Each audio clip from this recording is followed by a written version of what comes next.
नरोत्तम, तुम उस भीम के पास जाओ, उस भीम से कागज लेकर फाड़ दो। बिल्कुल। अरे नरोत्तम जोशी, कल रात आपके बाबा की फैक्ट्री में आग लग गई। क्या भाव बता रहे थे? हाँ? प्रचंड देव जी, आपने बताया नहीं।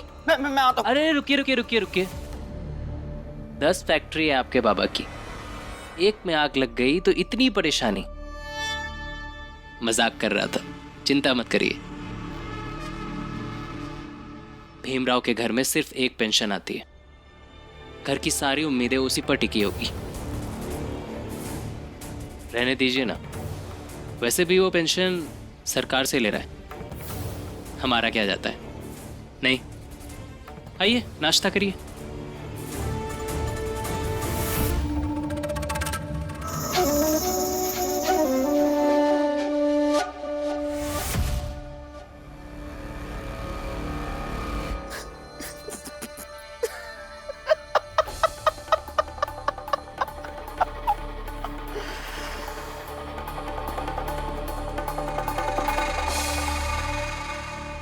प्रचंड देव जी, मासूम है आपका भाई, लेकिन आप चिंता मत कीजिए, कागज मैं अभी जाकर फाड़ूंगा। चलो। रुको,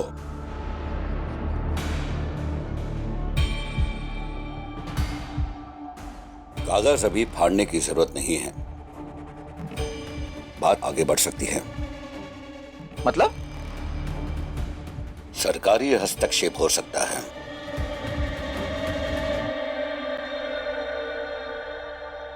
आगे क्या करना है हम सोचते हैं।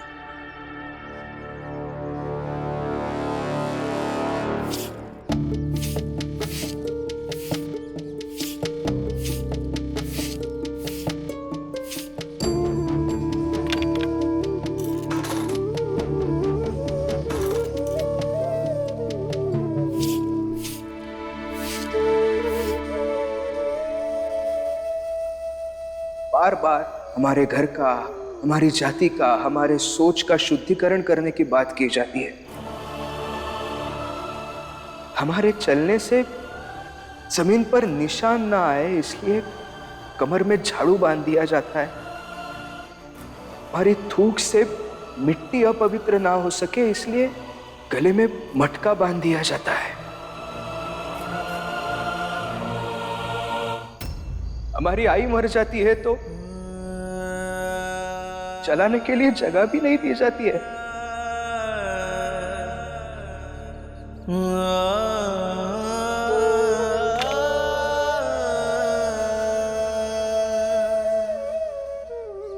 भीमा भाई,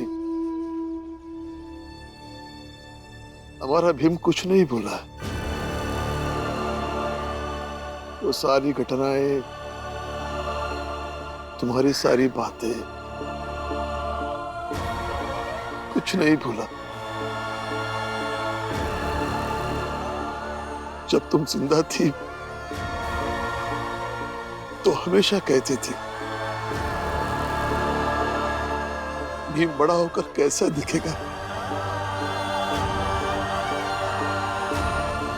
भीम बड़ा होकर विश्वास से भरा दिखता है भीमा भाई। उसकी संघर्ष करने की ललक और बढ़ गई है।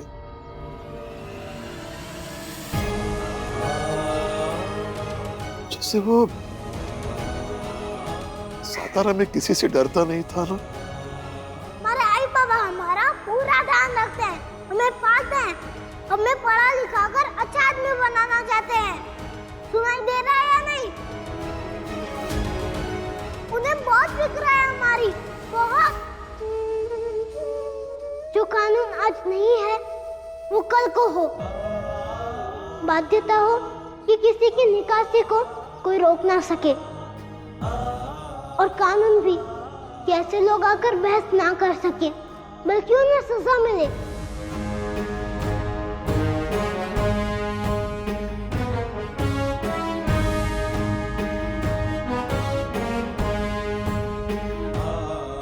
ऐसे ही ऐसे यहाँ बंबई में वो किसी से नहीं डरता। अगर आप इस आधार पर हमें चोर लुटेरे बताएंगे कि हम गरीब और छोटी जात के हैं, तो हम आपको अंदर नहीं आने देंगे। तो मुझे तुम्हें गिरफ्तार करना पड़ेगा। ठीक है, कर लीजिए, लेकिन फिर भी आप अंदर नहीं जा पाएंगे। आज पहली बार बड़ी जात का कोई व्यक्ति पढ़ाई से, किताबों से संबंधित बातें कर रहा है, चुनौती भी दे रहा है। तो पढ़ाई के सवालों की आप जो पूछना चाहते हैं पूछिए।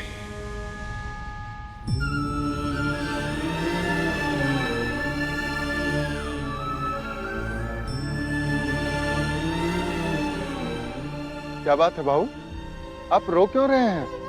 सब ठीक तो है? कुछ नहीं, बस ऐसे ही। ठीक है भाऊ, अपना ध्यान रखिए।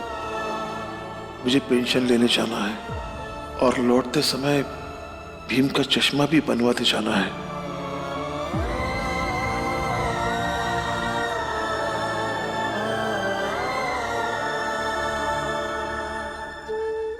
बधाई हो आपको, बाबा की पेंशन शुरू हो जाएगी।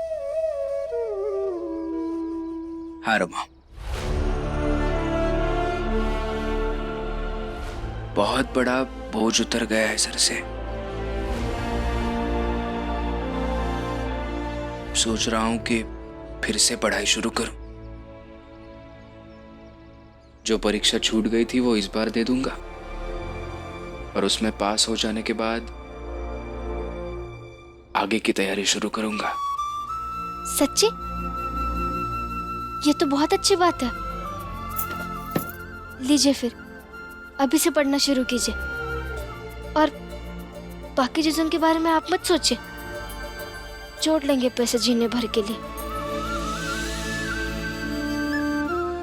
लड़ लेंगे नरोत्तम जोशी और प्रचंड देव जैसे लोगों से। आप बस पढ़िए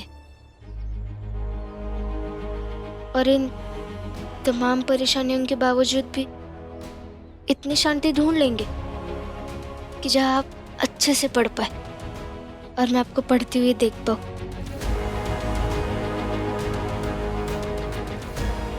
आप बस पढ़िए।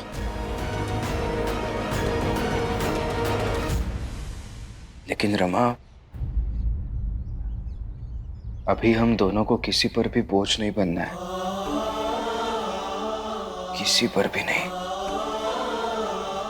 नहीं बनेंगे, हम दोनों एक दूसरे के लिए काफी है।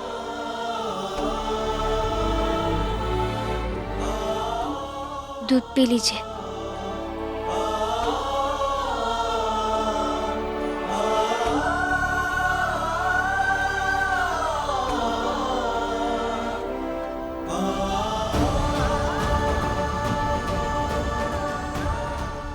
रमा, मैंने आज तक तुम्हें कभी बताया नहीं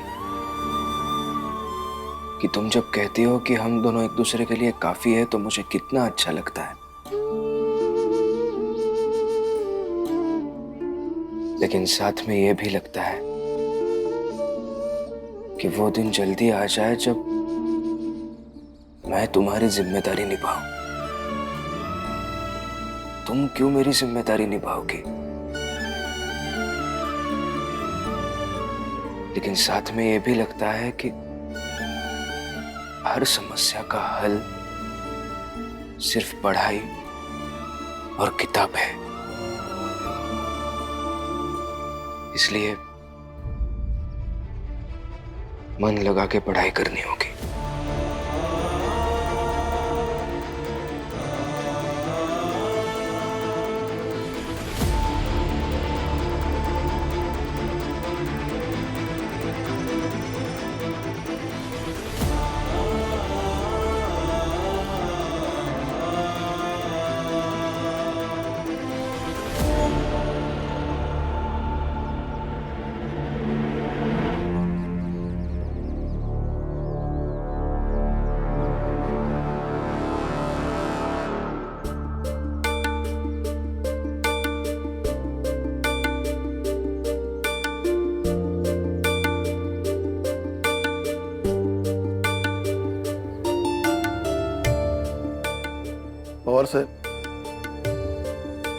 पवार साहब, ये कागज आपके लिए। राम जी, मुझे तो लगा था कि तुम्हारा बेटा बहुत बड़ा आंदोलन करने वाला है। जोशी जी ने बताया था कि उसने ऐसे संघर्ष सातारा से ही करना शुरू कर दिया था। या तो एक ही रात में भाग गया। शायद उसे पता चल गया कि ये सातारा नहीं बंबई है। ये कागज देख लीजिए। अरे ऐसा क्या है इस कागज में राम जी? रखो वहां पर, देख लो। आप लोग रात में क्यों चले गए थे? नरोत्तम जोशी ने आपको बताया नहीं कि हम क्यों चले गए थे? कागज पढ़ लीजिए।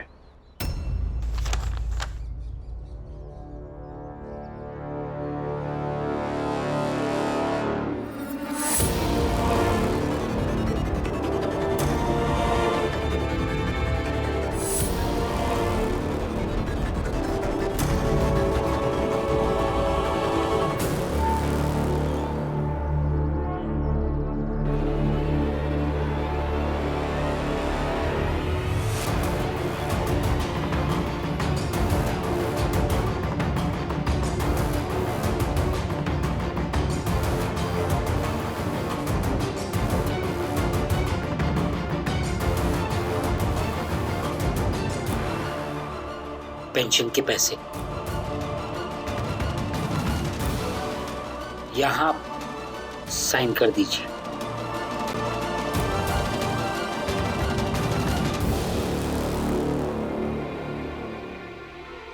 धन्यवाद।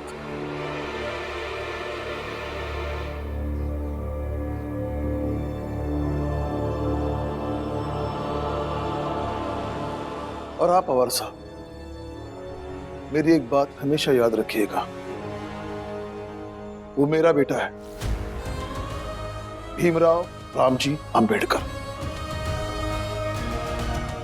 चाहे माओ हो, सातारा हो या बॉम्बे हो, वो आज तक संघर्ष करने के लिए कभी पीछे नहीं हटा और ना ही आगे कभी हटेगा।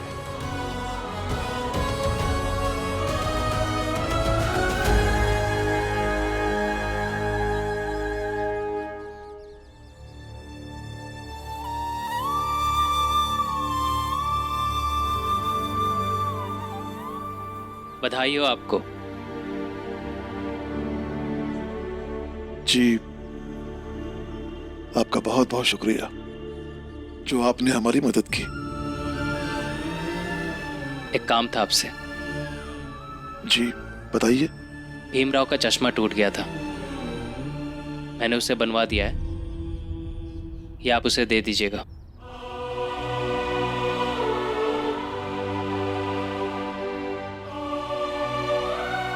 इसकी क्या जरूरत थी? वैसे भी आपने जो हमारे लिए किया वही बहुत है। और मेरी पेंशन भी हो गई है और मैं भीम से कहकर आया हूं कि आते समय उसका चश्मा लेते आऊंगा। नहीं, बिल्कुल, वो तो आप लेते जाओगे, लेकिन भीम ने जो संघर्ष किया और मेरे सभी सवालों का सही सही जवाब दिया, उसके बदले ये उपहार कह के दे दीजिएगा उसे। लीजिए। लेकिन ये सब प्रचंड देव जी को। इतना कमजोर नहीं हूं मैं कि उनसे छुपा कर ये दूंगा।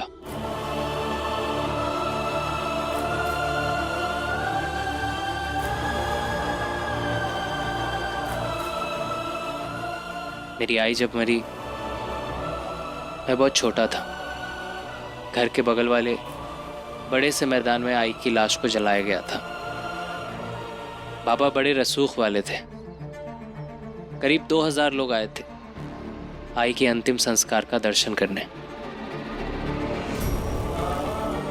फिर सबने साथ मिलकर भोजन किया और एक साथ मिलकर कहा कि आई की आत्मा को शांति मिले।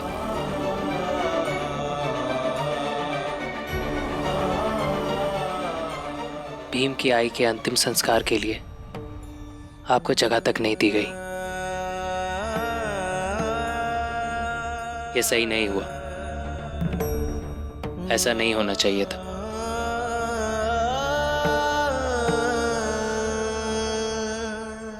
ये आप भीमराव को दे दीजिएगा।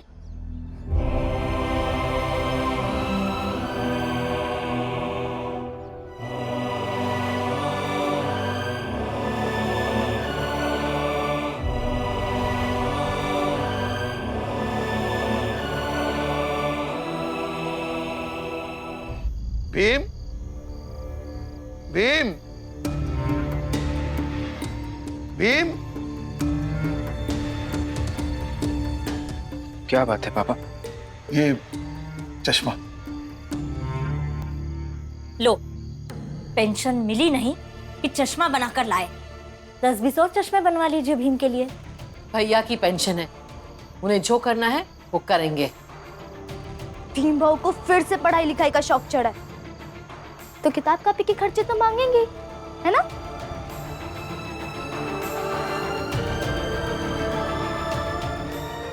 अच्छा, अब मुझे समझ में आया। भीम भाऊ इसलिए नहीं चाहते थे कि बाबा की पेंशन शुरू हो जाए क्योंकि उसकी जरूरत हमें थी। वो इसलिए चाहते थे ताकि वो उससे अपनी जरूरतें पूरी करवा सके। लक्ष्मी, ये क्या बकवास कर रही हो तुम? क्या गलत कह रही हूँ मैं? हाँ लक्ष्मी, तुम गलत ही कह रही हो। भीम लालची नहीं है। चश्मा मैंने नहीं बनवाया, बल्कि वैभव देव ने मुझे बनवा कर दिया है। और उन्होंने मुझे यह भी कहा कि मैं ये चश्मा भीम को दे दूं। लेकिन बाबा वो एहसान के तौर पर नहीं, उन्हें तेरा संघर्ष और तूने जो सवालों के जवाब दिए वो पसंद आए। रख लो बेटा। और उन्होंने मुझे यह भी कहा कि वो प्रचंड देव जी से कुछ नहीं छुपाएंगे। लो।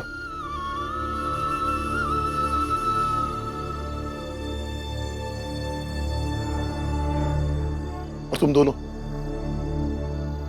मेरी एक बात गौर से सुन लो। भीम की पढ़ाई के लिए मैं हर हाल में पैसे दूंगा,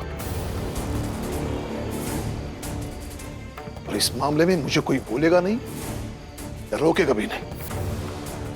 पूरी पेंशन दे दीजिए। बाबा, इसकी जरूरत नहीं है, मैं कुछ ना कुछ करके इंतजाम कर लूंगा। तो करो, इंतजाम करो, लेकिन तुम्हारी पढ़ाई का खर्चा मैं ही करूंगा। न तुम कुछ बोलोगे और जीजाबाई न तुम कुछ बोलोगी। बात खत्म। इस पर कोई बहस नहीं।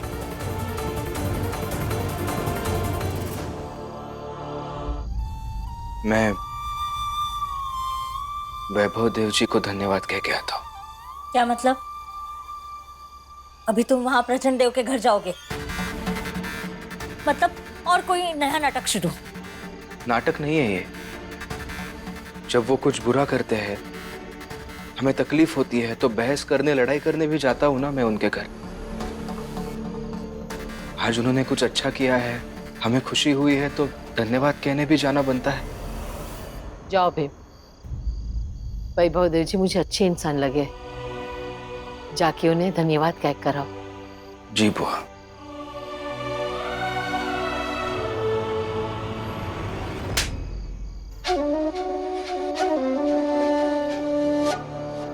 बस यही दिन देखना रह गया था हमें कि तुम उस छोटी जात वाले भीमराव की चश्मा देकर उसकी मदद करो। तुम्हें लंदन में पढ़ाया लिखाया, मगर सब कुछ गोबर कर दिया तुमने। अरे बुद्धि भ्रष्ट हो गई है तुम्हारी। अब जो कह रहे हैं ना उसे ध्यान से सुनो। उस भीमराव के लिए तुम्हारी सोच में भी हमदर्दी नहीं आनी चाहिए। आज के बाद तुम उस भीमराव से नहीं मिलोगे।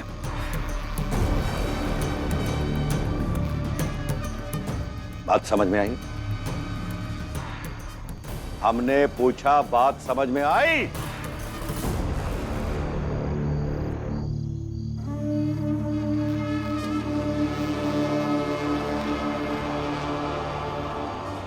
वैभव देव जी,